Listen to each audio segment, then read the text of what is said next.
Hi, I'm Alexa, and you are listening to the Wishbeads podcast. I hope this message finds you well.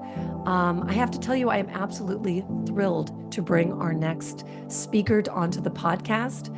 Susan Grau is a healer. She is a renowned intuitive medium. She is a teacher, and she is a Hay House author of her first book, Infinite Life, Infinite Lessons, in which she very, very bravely pulls back the curtain on her lifelong gift of being an intuitive medium, connecting with life from beyond, spirits, but also sharing her intimate details of her near-death experience that she experienced as a young girl, and also her very, very intense personal journey as a human being, enduring some incredibly uh, raw traumas, and then bringing her own life journey, her own lessons, and the work that she does with spirit to you as a reader. I literally devoured this book when I got it, and I am so thrilled for her to share her work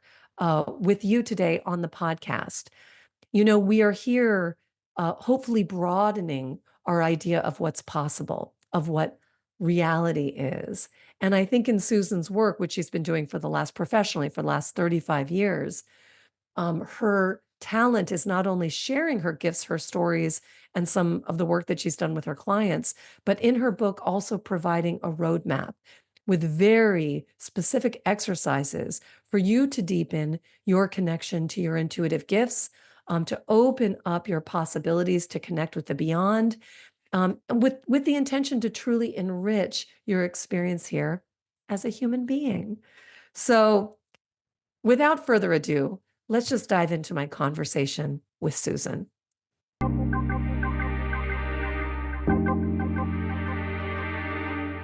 Susan, I am wildly honored to have you on the Wishbeads podcast.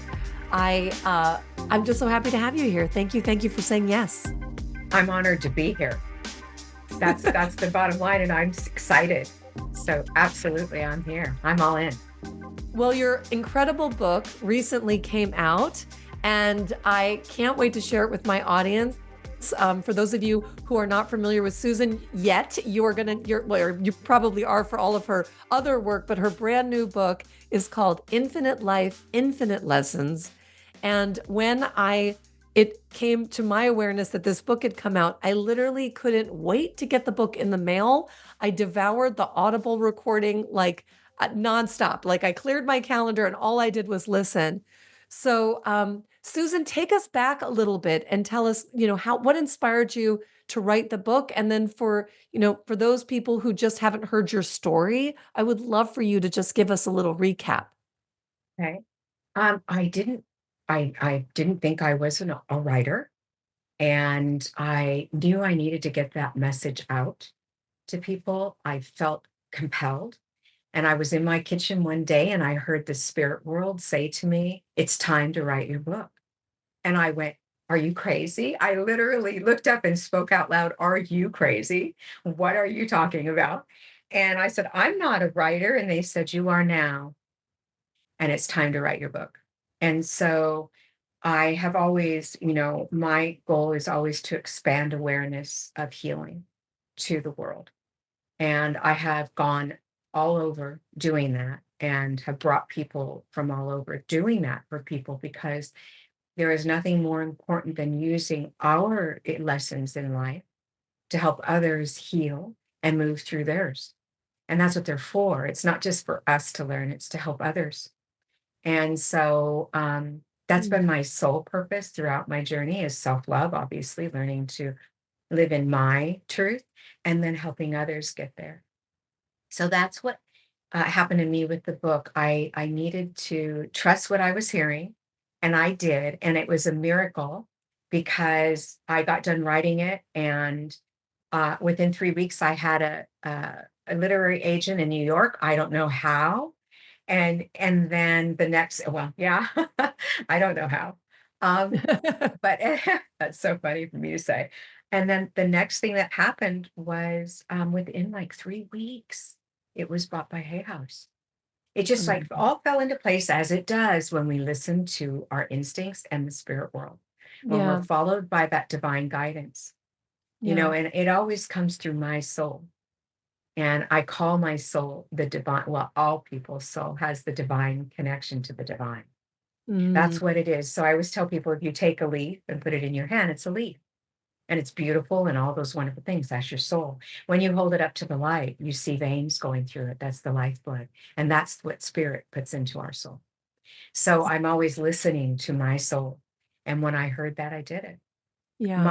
My history is I was a little girl and I remember seeing animals float when they would pass on our land. We had the opportunity to see transitioning.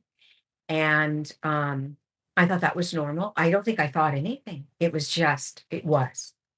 And then at 4.5 years old, I was playing Fort with some boys, and they asked me if I wanted to play, I needed to go get popsicles. So they asked me to climb in the freezer to get popsicles, and the freezer was in the garage. Unbeknownst to me, unplugged. I was 4.5. And so when I opened it and climbed up to look inside to see if there were popsicles, they closed the freezer door, closed the garage door, and they ran home. And at first, I thought I was in on a game. I didn't realize that this was not a game. And then when I heard that thud of the garage door, I thought, they're surely not going to leave me here. And I waited and nothing happened. And I was like a caged animal. I was terrorized. And my mother said she heard screaming. She actually thought it was a cat in heat because there's a very high pitched sound to cats in heat. And that's the sound of terror. It's the highest pitched sound imaginable. And I couldn't turn around. I couldn't do anything. I was just there. I probably, if I'd wiggled the right way, I could have turned around. I just didn't know. So I Yeah. The stayed facing panic this set way. in. Yeah. And from there, I remember seeing these beautiful lights, and they told me to stop screaming. I saw three of them. Hence, I have to show you because on the book, that's what those three lights are. Oh, wow. I didn't Yeah. realize that. Wow. It's such a Yeah. gorgeous, gorgeous book. Thank you. Um, So that's what that's about. wow. And they were very bright and beautiful, and I kept screaming. I had no idea what I was hearing or what I was looking at. And then I heard one, and I heard all this was all telepathy. I heard stop screaming. And it was firm but kind. Mm, And we're going to get your mommy. And I kind of felt like, but first, that feeling. And the next thing I knew, I was at the bottom of a stairway, and it was very high stairs. It felt almost Roman-like. And looking back, I didn't understand that, but telling the story as an adult woman, I can tell you my story differently. yeah. Right. And I wanted to get to the top of the stairs because I knew that there was a circle in the middle of this stairway or this room, and the room was had pillars and they were cracked. It had an open ceiling, and I knew there was a circle in there matching that ceiling. I just knew it. I call it today the Roman Greco room. That's what it looked like to me. Mm. And the next thing I knew, I was by this well, and I was in that room. And I was looking down into this beautiful well, and I saw all this movement and beautiful energy going through it. And it looked like one consciousness. And looking back, and I could see it twisting and turning like DNA. And they were prayers.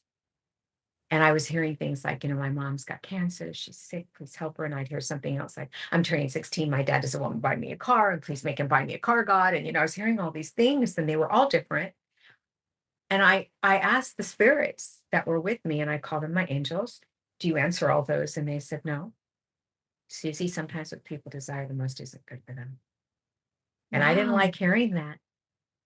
I thought that what we desired we should get. And my mom used to say that to me. So, and then I went to the Yellow Brick Road, which, if I told you the whole story, it would take up the whole I podcast. know. And you have to read the book. So, the book, you did Yeah. a beautiful job of walking all the readers through this. Yes, but I'll say I saw a beautiful pathway that and they explained to me about our path, and I saw the room of knowledge, which is the Akashic records, I believe, what we call it here. And Yeah. as a little girl, it was the room of knowledge, so I've always called it that. And then I saw the room of companions with our animals, and then I was out with the source. So Mm. it kind of just was a whole event. Now, I work with children. I have my doctorate in divinity, and I work with children who have near-death experiences. And they all seem to have very similar stories to mine. I believe with children, they come in a different way and they show us in a different way Yeah. because they have to, because we wouldn't be able to ingest it. So it felt almost like the Wizard of Ozzy to me, the Yeah. spirit world. And, Yeah. people say to me, how do you remember everything? And I ask them, do you remember the Wizard of Oz? And they say, yes. And I go, do you remember the little lollipop kids? Yes, I do. Do you remember the path and the lion and the tin man? Yes, I do. And I said, we do remember things that have impact on us in a particular way, just Hmm. like we remember trauma in a particular way. So Right. it's my story. Oh, it's so phenomenal. And I think that for me, when I hear stories of near-death experiences, uh, it it gives me this connection to this wider, more expanded view of the world. And I think it is in the Buddhist tradition, this notion of like death as an advisor, which is a little bit more intellectual, but the idea that if we have a relationship with what happens beyond or what happened before, it makes, at least for me, it makes living so much more um, vivid, less fear.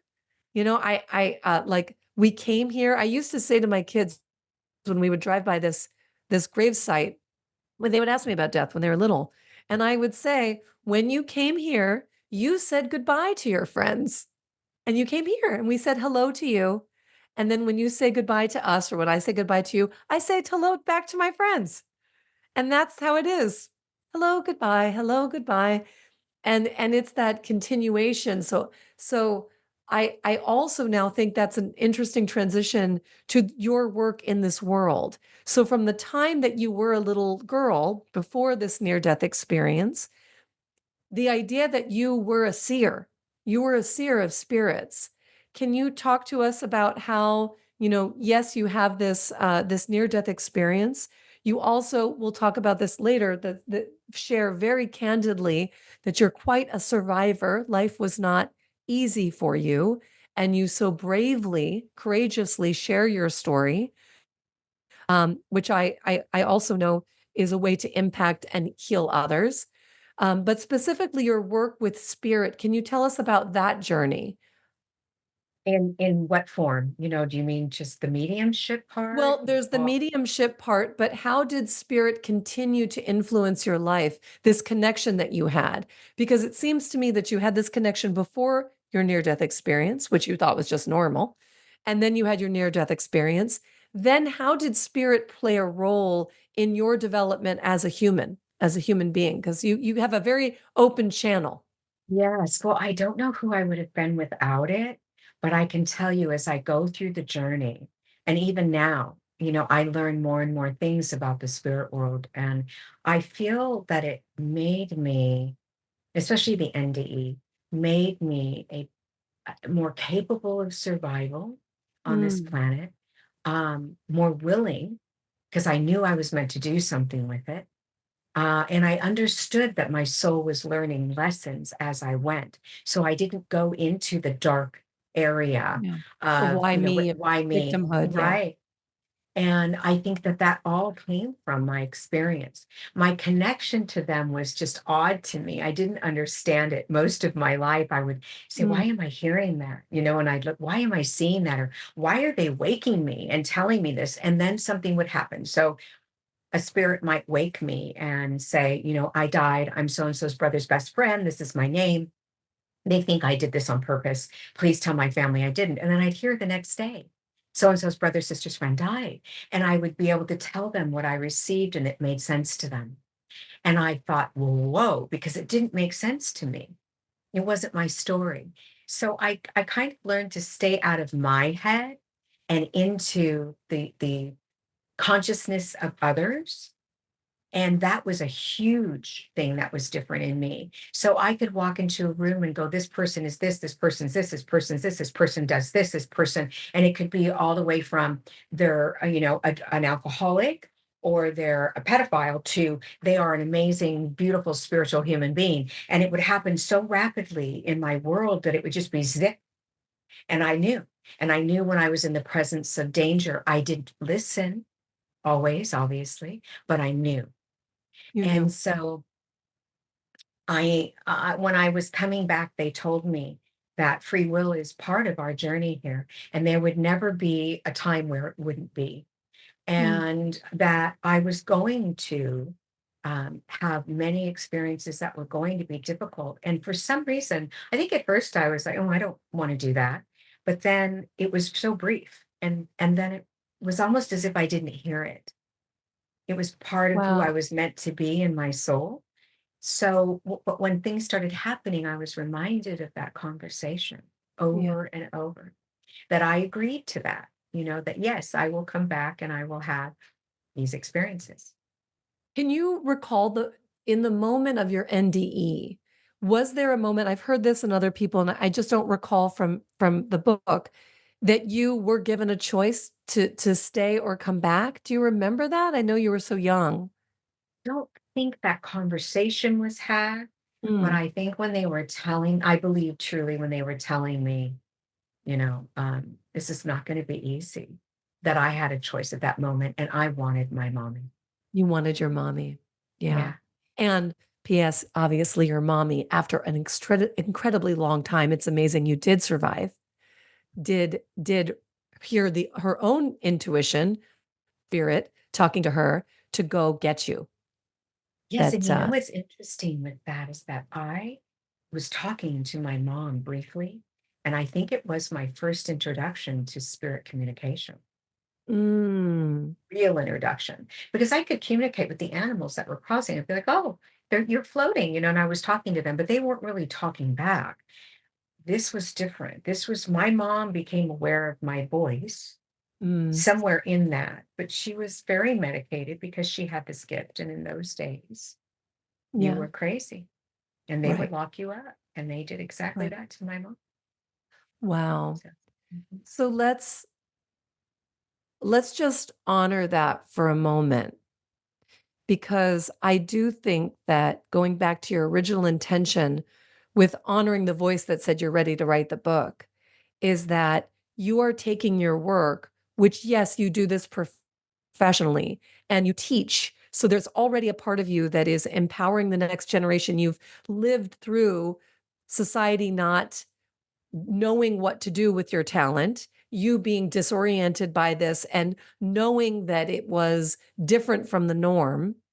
But I really honor that the courage that it takes to, again, raise that visibility with so much integrity, like you do in the book and in your work, so that we can normalize this as a way to expand everyone's consciousness to what's possible.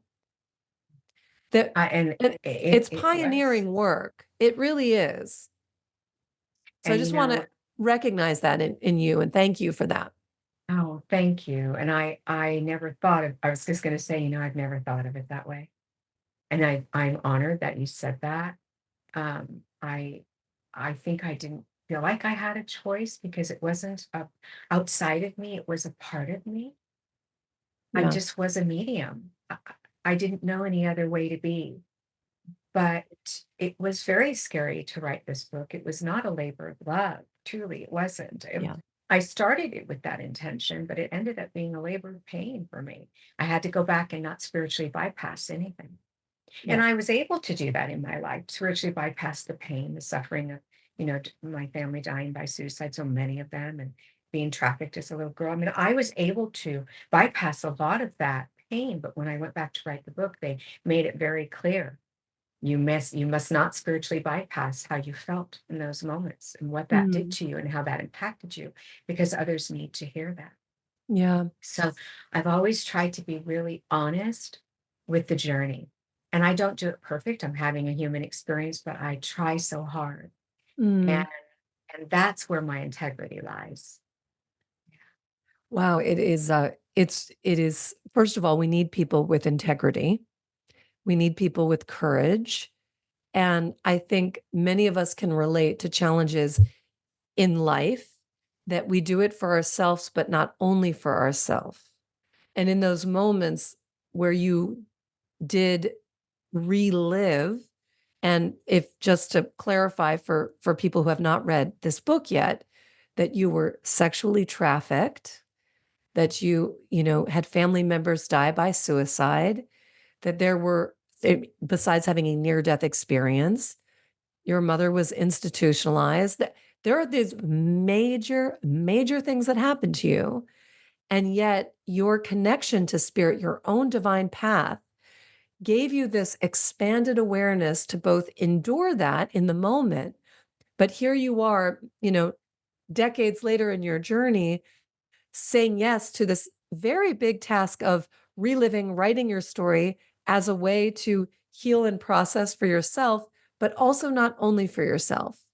And in your book, I want to highlight for everybody, there are practices for you. So this is also not like a memoir, just a memoir. It is, but it is a profound process that is extremely accessible for people to access their own ability to connect with spirit and intuition. And so, again, I think that it does take courage. Not everybody is going to listen to this, and maybe because of their own upbringing, their own perceptions, it might feel scary or different or threatening or all that. But I see more and more people are stepping into their truth and bringing it to the light so that we can all learn and grow and expand. And I think that's that pioneering part of what you're doing. So I think opening that pathway has been my sole purpose, along with my own self-love throughout all the things that I experienced. I want people to know that no matter what you experience as you go through this journey, and although there's different levels of pain and suffering, and not one is measured different than the other, Mhm. and but no matter what you experience, your soul is waiting and ready, connected to the divine, to help you heal it and move through it and grow, not in spite of it, which is a very negative connotation, but because of it. Because of it. Because of those experiences, you are able to grow and expand. And when we're in grief, of course, I'm a grief specialist, and I can say out loud, and from my own grief too, is we're not prepared to hear that. And I understand that. And we will come to a point in our journey where we will have no option to either grow or stay stagnant. And most of us choose growth, Yeah. because our souls are begging for it. That's what Right. we're here to do, is grow and expand. That's the work. Isn't it funny? We have Yes. to have wishes, dreams, and goals because it gives us a roadmap. Um, but we are only here to grow. That's the only thing we take with us when we leave is Yes. what we learned, you know? Yes, and the self-love, that is Yeah. the most important part of your soul journey. I mean, think about how many times you can look in a mirror and insult yourself, or you go Uh, somewhere and say, "Oh, I talked too much," or "I didn't do it right." We're doing this in our minds all day long. yeah. And if I tell my students, take a piece of paper and put a check mark for every time you have a thought that is negative towards yourself, and they come back and they say, "I couldn't keep track." And these are people who believed they had self-love. Yeah. And yes, we do, but hopefully, but we are so hard on ourselves.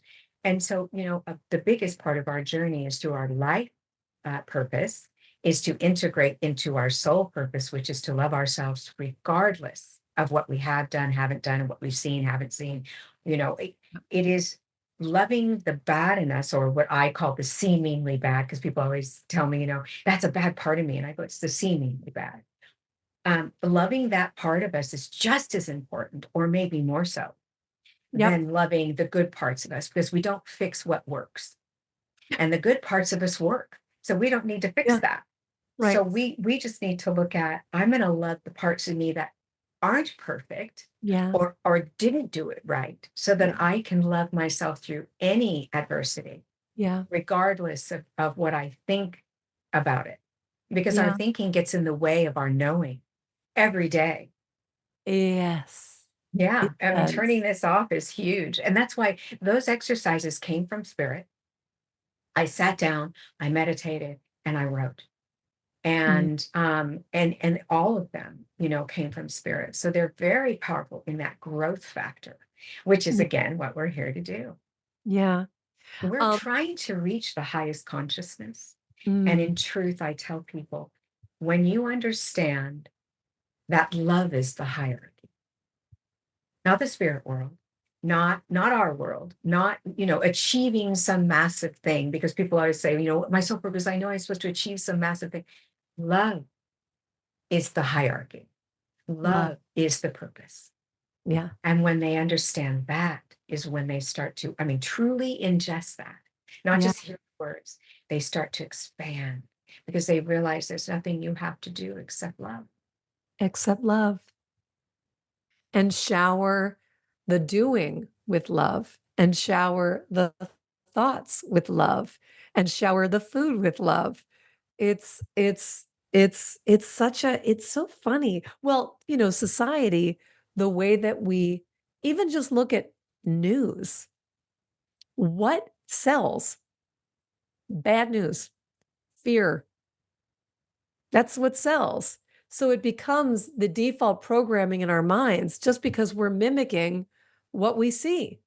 And so we have this very unique opportunity now to wake up from that paradigm and say, where are we choosing to put our attention? Where are we choosing to click on?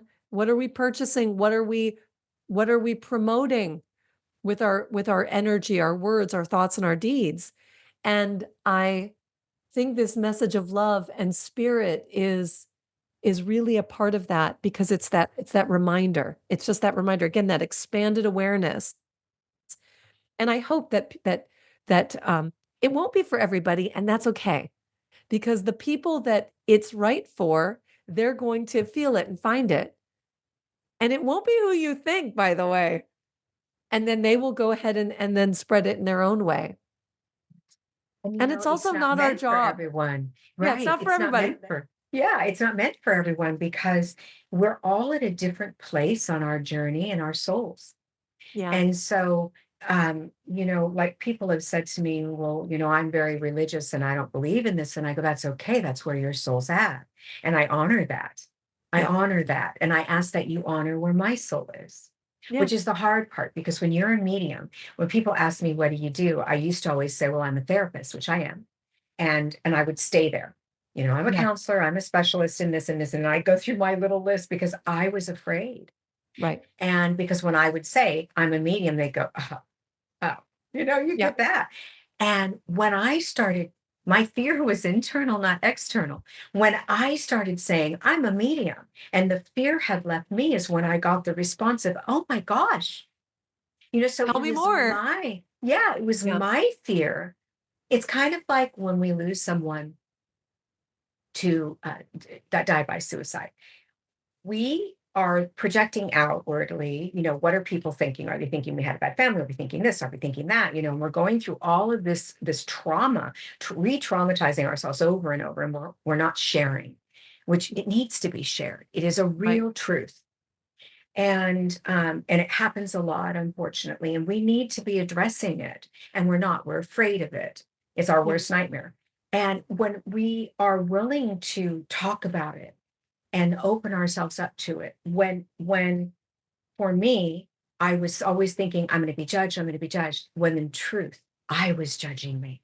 I was the one with the thoughts. What's wrong with my family? What's wrong with my parents? What's wrong? I was doing that. And when I let go of that, I was able to help people heal from my experiences of those Wow. traumatic events, because now it wasn't a negative, horrid um, thought pattern of what's wrong with me. It became, oh my goodness, what can I do with this that can be healing to others? Because I am not Mm. bad and neither was my family. Yeah. Yes, we were having an experience and we were having a human experience and it was broken in many ways, but that didn't make us bad and it didn't create the loss. That's when it's the same thing with mediumship. When I Right. was willing to look at it as a positive, beautiful thing, the world saw me differently. Yeah. That doesn't mean people don't come in and have their arms crossed and say, I don't believe in this. I get that all the Yeah. time. And that's Yeah. okay. And I tell them that's okay. You don't have to. But your curiosity brought you here. Spirit tells me when you're asking the questions, you're right where you need to be. It's when you Mm, stop asking the questions yeah. that And stay in the little fear. you're in your own little hula hoop at that point, Right. and you're not expanding. Right. So the Oh, questions are everything. wow. Susan, let's talk about how your work with mediumship and in specifically in the grief space, because I think um, there is this conversation that is brewing around grief, which I think is enormously exciting because I think when we're in relationship to dying, we're actually learning how to live. So, can you tell us more about the work that you do and the impact that it has when people learn how to expand and connect with the ones that have passed on? Oh, that's unbelievable. I have people who come into my office and they are completely rejecting the thought that their loved one might be near them, around them, that there's any kind of communication going on, signs. When they stand up in tears and I Mm. can see their shield down and they say they're really there. You couldn't know these things. That was my last conversation with them, or that was something nobody knew about, or that was the sign that we promised each other if it was really real. Those moments are, it's what I live for because I see the shift in them, and the grief doesn't go away because of it. I want to say that grief Yeah. is heavy and painful, and it doesn't make the grief go away, but it makes it more tolerable. Yeah. It makes a different focus in some Yeah. form. So grief and the loss isn't the only focus, but how now do I connect? So I see this absolutely beautiful transformation occur. And over time, if they leave my office and or a medium's office, and they go out into the world with that knowledge base, if they continue to expand it, it becomes bigger and bigger and bigger. So the grief becomes smaller and smaller and smaller. Yeah. Now, Yeah. grief never leaves us. It's a new normal for us.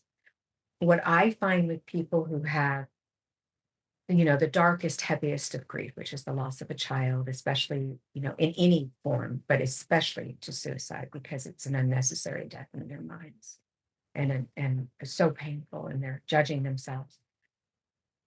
What I want people to know in the grief process is when that person is talking, they're already judging themselves and they're waiting for you to judge them. The greatest gift you can give them is not to do so. So I'm seeing a lot out there right now in the world about people talking about, we never say committed suicide because, oh my Mm. goodness, that means it's a crime. Well, I'm committed to my animals. I'm committed to my husband. Committed simply means one big definition is um, to follow through with something, to Mm. commit to something and follow through. We follow the lead of the person, is my point here. So if that person says to you, my loved one committed suicide, then you say, I'm so sorry you lost your loved one and they committed suicide. If they say, my loved one unalived themselves, you follow that pattern. And Right. if you don't know what to say, you say, of course, another statement that lets them open the door to give you the pattern Mm. because they already feel judged. And we don't want to Yeah. judge people for how they speak about it. They already feel judged. Let's not bring the attention to them. We don't say it that way because we go, oh, oh my gosh. And now it's in our head, right? And so the way that we learn, and it's that way with any kind of grief, however they handle that grief and whatever they say about it, we follow their lead and then we guide them to another vision of it, Mm. another possibility, like your loved one's there. Your loved ones there. Susan, can we talk about the power of signs? Mhm. Um, and I'm because one, I get to talk to you about it, who is directly chatting with everybody else from beyond. But the idea that even in the wishing, I talk about look for the signs that even as we are going, towards our wishes, dreams, goals, to looking for connection from beyond, the signs are, some way for us to get a message. So could you talk a little bit about that because it was such a a theme in your book, this idea that our loved ones are giving us signs. There are signs from our astral team, our dream team, our angels, our loved ones from beyond. They speak to us in so many different ways. And signs are powerful. So if you're in your room and you're thinking about your loved one and a hummingbird comes up to your window and starts tapping on it, that's a rare thing to have happen, Yeah. right? We always see hummingbirds. So people say to me, well, if they're sending me a hummingbird, which is very easy for them to do, small creatures and electronics and things like that, because they're energy. Remember, we are energy. We are all energy. And Yeah. energy has a different kind of powerful ability.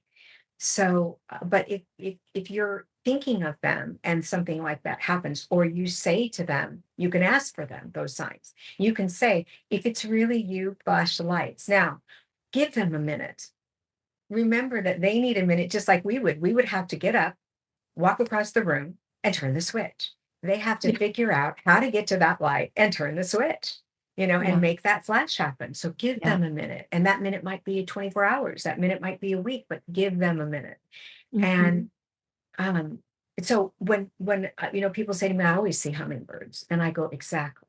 And that may not be the time, but when you walk outside in that one time, that hummingbird does something and you think of your mother, you actually go, oh, I just started thinking about my mom out of the blue. Bingo. There's your sign. Yeah. So, yes, you're going to see hummingbirds and not think about your mom, and then there it is. So, you might be thinking about what you're going to do that day. I mean, it's just, and then here it comes. That's when you know it's a sign. Or they act irregular. Something irregular happens, like tapping on the window or buzzing by your head. Hummingbirds don't like to do that, but when they start doing that and circling around you, um, so it's learning what that looks like and then being in acceptance of that. Because if I Mhm. were to think of the child that goes to the mother who's on her phone and she's not paying attention, and Mhm. the child's pulling on their leg, mommy, mommy, mommy. And finally they give up and they walk away and they sit down. And mommy finally realizes, oh, my child was just trying to get my attention. It may be 20 minutes, it may be 2 hours. They go to the child and say, what did you want? What did you need from me, sweetheart? And the child goes, never mind, I already figured it out. Or never mind, I forgot. That's what happens with the spirit world. So we want to Wow. acknowledge everything we can. If we're wrong and it wasn't them, we're still right. Because at that moment, the spirit world says, they're going to pay attention to that hummingbird. So now I'm going to give them that sign. So when you go into accepting that what this might be is them, they say, she's accepted that I might give her the sign that way. So now I'm going to. So you can't be wrong. Yeah. Yeah. All right, 2 things I wanna ask you. The first is how important is it for the individual to ask? To ask, what's the instead of just wanting, I know I'm sure they'd be like, "I hope they give me a sign." But what is the in the formula, is there a more of a benefit or the specificity? What is the power of asking? Well, if you think about, we see these things all the time. Mhm. We want to discount it. But when we say to them, when you have the opportunity to figure it out, show me this. Yeah. Show me an orb in a picture. Let's go there. Yeah. And then you take a picture on the beach a week later and there's an orb floating across you say, Yeah. they heard me. They heard me. Oh my Yeah. gosh. And think about the Yeah. excitement of that. I can feel chills just thinking about the Yeah. excitement of saying, they heard me, they love me, they did it. They did it. Look at Yeah. this. And you'll take that picture and show everyone and go, look, I asked for it. And look, it's here. They're really there. Where when they're just throwing signs at us, yes, it's so important, but we want to discount it. We do. Our humanness, we are Yeah, we living a wanna be human like, "Well, I'm not experience. sure." Yeah. Yeah. So we're not just souls having a human experience, we're humans having a soul experience. And I want people Yeah. to always remember it goes both ways. There's a two-sided mirror there. Yeah. And so we discount in our humanness things Yeah. that are right in front of us. Think how many times that something's right in front of you, your intuition tells you, let's say it's a narcissist and you're going to start dating them, and your intuition says, ooh, don't date that person. And you discount it. And then I 6 months know. later, you say, I knew it. I knew I it. Why knew it. didn't I listen? I know. It is, and that requires actually a constant awareness, almost scan of like, what is something, I mean, this just happened to me recently. We won't have to go into it in the podcast, but I felt something and it was just validated just yesterday by a friend of mine that was like, your body knows, this is going on. And then it's a time to make different choices. And so I love this idea of also a little bit like the game of life, which I can only imagine in grief. There's nothing about it that feels like a game. However, when a friend of mine, a dear, dear friend of mine, this was some years ago, died by suicide, and I was walking with his wife about a month later, and I said to her, I miss him. I miss hugging him. That's what I said to her very specifically. And I said, and I told her, I'm surprised he hasn't come to me because I'm a very lucid dreamer. So I said to her in this walk that we were doing, I'm surprised he hasn't come to me yet because he knows I'm open to it. And I miss hugging him. And that night, I had the dream, and it was so great to see him. And he showed up, and it's so vivid. You know, those dreams are like even more vivid. It's like you said, like your NDE, you just remember them like a movie that happened. And it was so wonderful, this very charged moment when I'm standing opposite him and I did that thing and he's like, "No, you can hug me." And in my dream we hugged and it was as if he was there in full body in human form. It was so great. So you got And your it's visitation. and it stayed with me ever since. And again, you have enough of those experiences it's like you cultivate a knowing. It's like it's almost a muscle. You cultivate a knowing that then you can draw from. That of course it's not easy to lose a friend by any means, um, or a loved one, of course. But there is a muscle and a knowing that I do tap into that well of energy for myself. You know, Interesting that you call it a muscle. And because it is. And people say to me, well, how do I know how to work that muscle? And I said, there's no right way to work it. I said, if I give you a can of beans that weighs a pound, and I give you a weight, an actual weight to lift weights that weighs a pound, and you lift them the same way, what are you going to do? You're going to build that muscle the same way. There isn't a specific one you have to find. It's being willing to work it. yeah, That's it right there. Being willing to lift in that area. I, I understand that visitation thing. For years, everybody saw orbs, and I couldn't see them. And I was at a class one time and I said, I am so upset that you all can see orbs and I don't see them. And I want to see them. And I really, really desire this. That night, there was probably thousands in my room. And I took pictures of them because everybody always said, I take pictures of orbs. I said, I never see orbs in my picture. What's going on? This isn't fair. And I was really quite profoundly upset about it, honestly, because I really desired it you're very having whole much. conversations with them, Susan. I know, but I wanted to see their orbs. And there it was. And then I realized, oh, I've seen these before. Yeah. I just wasn't aware. I didn't hold Yes. on to it. But I Yes. had seen them come in my room and I had, I thought they were supposed to look a particular way, like I was seeing in the picture. So we have to remember to release our expectation. Yeah. And, I tell people expectations are premeditated resentments when it comes to the spirit, when it comes to anyone, actually, Yeah. release those expectations and just be in the now, in that moment, and allow yourself to be aware. Awareness is everything. So I call it How awareness, yeah. acceptance, and action, become Yeah. aware, accept that they're there, and then take the action of trust. And how do you coach your clients? Um, because I can only imagine in the grief experience and the energy, so much turmoil, fear, loss, all of that, and the desperation to see a sign.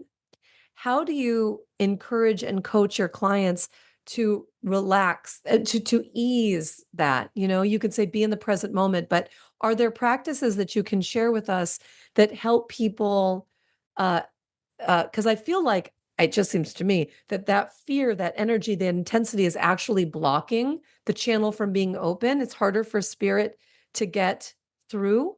How do you recommend people relax into the experience to be more open to receiving? I I have a chapter on that, but I really believe that it's intuition versus fear. Mm, So what we fear, we feed. What we feed, we perceive and believe, and what we perceive and believe becomes our reality. So someone comes into the room and we go, "What's that?" And we jump up. And so we're pushing it out. And so the goal is to release the fear and step into your knowing. So you feel them. So I teach people who are in grief. They say to me, "Well, how do I know if it's my guides or my loved one? Or, how do I know?" Because I don't feel them. And I'll say that the familiarity is the difference. mm, Your loved mm. one will come with familiarity. You'll just feel their presence. And what we do is go, it's just a memory, right? Yeah, I'm just thinking I'm feeling it. So I'm asking them to release their limiting beliefs and to open up the pathway that is a muscle that needs to be worked, to right. open up that pathway and allow them to share in your moment. Just Mm, allow it. So letting go and allowing brings that beautiful opening. Now, when you're in grief, which was the question, you're in the lowest vibrational energy. I yeah, call it the sloth energy. Now, sloths are beautiful and I love them, but they're very slow moving yeah, vibrationally. Um, they're at a very high consciousness, lower vibrational human or earth energy.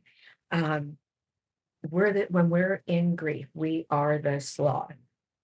And the mm, medium is like the butterfly. They're vibrating a little bit higher. That's why we don't hear everything, because just picture the spirit as the hummingbird. By the time the sloth has moved its body mm, and its vision and its knowing, when we're in grief, we're so slow that even our knowing is slow. That hummingbird has gone to a million different places and may have gone somewhere else for a little while. They'll come back. yeah, But so we're at this such a low vibrational energy. So I suggest to them dance, music. Who wants to do that when they're suffering? I know. So maybe a moment of laughter, when we forget for a moment, which is our great forgetter, which was given to us to survive the trauma. And I know this from my own trauma. There'd be a moment right after my mother died by suicide. There was a moment where I was watching TV and something came on the TV and I started laughing and I felt guilty just for that Oh, flash. wow. And then I went, "Oh, wait. I I can be in my humanness right now." And I Yeah, actually had a moment of peace, a yeah, moment of normalcy. When you have those and they get more and more, they become more active and more active and more active. We realize that we've been given this great forgetter, this great gift for even a nanosecond yeah, that helps us survive trauma. yeah. And I've also heard, now this is kind of connecting for me, the importance of when someone passes, really sharing the best stories you can think of them. Really it's that transition from the celebration of life instead of the funeral and focusing on the loss, but integrating somehow this celebration of life. And it feels like from that sloth energy, allowing that collective, it just lifts the energy up. And I recently attended my aunt's celebration of life, and what I was so grateful for were the moments where people really reflected and shared these amazing stories about her. I for one think that we should do a lot of those rituals while people are alive, because it's so nice to say them to them when they're here. But spirits, all that, she was there in spirit, but it really created these moments of levity and laughter and honoring, that I have to imagine then lifts our vibration up at the same time. So they are hot vibrating so high that when we're at that lowest vibration, they can't connect in. So people say to Right. me, "Why aren't my loved ones coming to me?" And I tell them, "You're in grief. There's Mhm. nothing wrong with you. They love you. So they might go through someone else to get to you that isn't grieving at the depth you are. So they Right. might come Right. to your best friend who is in grief with you, but not to the depth you are. And they may visit them so that they can tell you they were there. So they Yes. are trying to communicate with you at all times. But when you're at that low vibration, it's hard for them to tap in. They can find you. I want to say that you haven't lost them and they're not lost from where you are, but to give you the message, we're deep in sorrow. And Mm. that's what we're feeling and experiencing at that moment. And so to give you a message in that is very difficult, even for a human to give you a message when you're deep in sorrow. Yeah. So True. imagine that True. vibrational energy trying to get Right. through. Right, right, right. So the future, Susan, what do you see moving forward, where humans are, not all humans, but where humans are in terms of our relationship to spirit, the way that we can grow as a species alongside spirit, not just in those moments of grief, but really working with the spirit realm as we are living our human experience. Have these little 3 A's I tell people to do that. And again, it's awareness, acceptance, and action. We become aware that the spirits are around us. That's it. That's all we need. And Mm, they become aware that we're aware. And then we get into acceptance that they're around us. And they mm, say, oh my gosh, they're accepting I'm there. Now I want to show up. I'm going to suit up and show up. And then we trust. It's that simple. We complicate it. It's not easy, but it's simple. So interesting. it's letting go of your limiting beliefs and allowing them to show you because they will. They will. They will not let you down. They will suit up, they will show up, and they will be present for you. But you have to allow that energy in Mm, because they're showing you all the time. And we go, I just imagine that, or I think they say that, or, we're discounting, discounting, discounting. And I do that. So I know yeah. it's not easy. In my office, I'll argue with the spirit. They'll say, tell them about, I don't know, Adam. And I'll say, okay. And then I'll tell them about Adam. And then they'll say, now talk about Raggedy Ann. And I'll go, I'm not bringing up Raggedy Ann, spirit. I'm not doing it. And they'll say, say it, say it, say it. And I'll go, I'm not saying it because I know it's going to be wrong. I just know it. And they'll say, just say it. And I'll say, I'm thinking of the doll. So I'll say, hey, they're talking about Raggedy Ann. And I know everybody has a Raggedy Ann when they're the age you were. Everybody did. And I'm so sorry, but that's what I'm hearing. And they'll go, oh no, that's not what it's about. The last Halloween I had with my Nana, she made a Raggedy Ann outfit for me for Halloween. It's something completely different than my story I tell myself. So Right, we're right, right. always, yeah, we're always telling ourselves the story, and we have to step outside of our story and just be present. Life is in session. Are we present? So when my students come to me, I'll say, what were the color of the flowers that we passed? And they'll look at me with their jaw dropped. They have no idea. And I even do that, we're just doing life, doing life, doing life. When they start to come to me later on in their journey, they'll say, not only did I see the color of the flowers, Susan, but I felt an energy coming with me. Mm, There we are. There it is. yeah, So it's being present. Life is in session. Be present. be And when present. you do that, we start to witness what's around us in a completely different way. Expanding, expanding, expanding. Susan, I am just so delighted by the work that you're doing, all that you're putting out into the world. Obviously, I want everybody to read your book and all the books that come after. But I also would love for you to tell everybody, where to find you, the work that you do. I know you do mediumship. You also teach. But can you share a little snapshot of where people can learn more? Yes, well, I'm actually doing a book signing at the Grove October 26th. So I'm really excited. Please come and join me. I'll be doing some readings. I did Mystic Journey, and all of a sudden I was reading everyone in the audience. I just can't help myself. And it was Amazing. amazing. But SusanGraw.com. And that's how they can find my schedule and find things about me. It's quite extensive, so it talks all about what I do, each Great. individual service. We're in the middle of changing some of it because I can't expand as much as I used to be able to, which is Right. unfortunate, but I can. Yeah. And then Susan Graw Official on all social media. Great. I do podcasts. I do Hay House podcasts. I do live events on Zoom. I'm very active in speaking about loss. I am a grief specialist. I'm an addiction therapist, counselor. I I do, if you have children who are empathic energies, I work with them. I love what I do. And so I'm very available in a lot of different ways. And I am writing a second book. I'm in the midst of it. I'm already on chapter 4. Amazing. It's Mhm. incredible.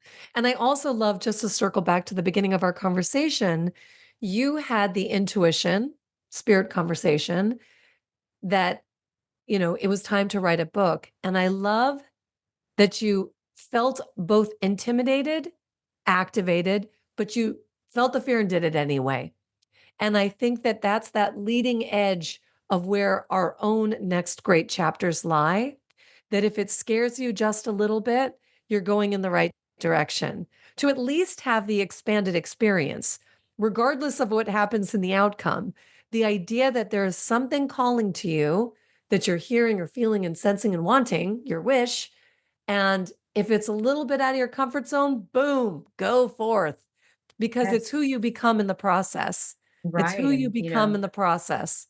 yes, absolutely. And spirit says to me, you do the footwork, I'll do the outcome. I love it. And boy, I live my life like that, especially writing a second book. You should see me. I start to go right to that place of, oh, no one's going to like this book. This isn't going to be, why am I, and then they tell me, do the footwork. We've got the outcome. We're inspiring you. Let us. This is my favorite line. I can't, they can. Let them.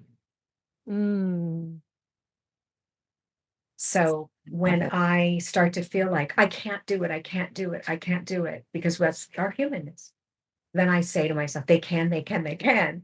And then I go to, I will let them, I will let them, I will let them. Yeah. And then I can. And then I can, And then because you that's a can. whole nother level of thought pattern. Yeah. So powerful. And thank you. Thank you for all the infinite wisdom that you shared with us. And thank you for continuing to put your work out there in all the beautiful ways that you do. And thank you for just being a light in this world, Susan. I'm so happy to Thank have you you. in my orbit. Thank you. Oh, and you said infinite wisdom. I forgot to say I have a podcast, Infinite Life, Infinite Wisdom out. And there we go. And don't worry, everybody, there's links to all of this. So you'll see it in all the show notes. And Susan, thank you from the bottom of my heart. I just love this is just the beginning of the conversation. You know what I mean? Yes, absolutely. Thank you for having me. Now, I am sure you would love to meet Susan. And so uh, I'm very excited that she is going to be doing a book signing at the Grove in Los Angeles, which is in West Hollywood, on Saturday, October 26th from 12 to 2. And Susan has so graciously invited me to be there as well. With Wishbeads. And so you can come and join both of us if you are in the Los Angeles area or if you want to come in. But of course, please follow Susan's work. Pick up a copy of her book, Infinite Life, Infinite Lessons. And I am just so thrilled for you to open up your abilities to connect with the beyond, to connect more deeply with yourself, your intuition, perhaps bring more compassion to your healing heart if in fact you are facing grief at the moment. And again, I'm here, she's here, we're all here to uplift, to serve. And thank you. Thank you for being here. And of course, if you love the Wishbeads podcast, please do me a favor and leave a review, share it with your friends, your family, and join our movement to make the world just a little bit brighter. Of course, one wish at a time. All right, until next time, ciao.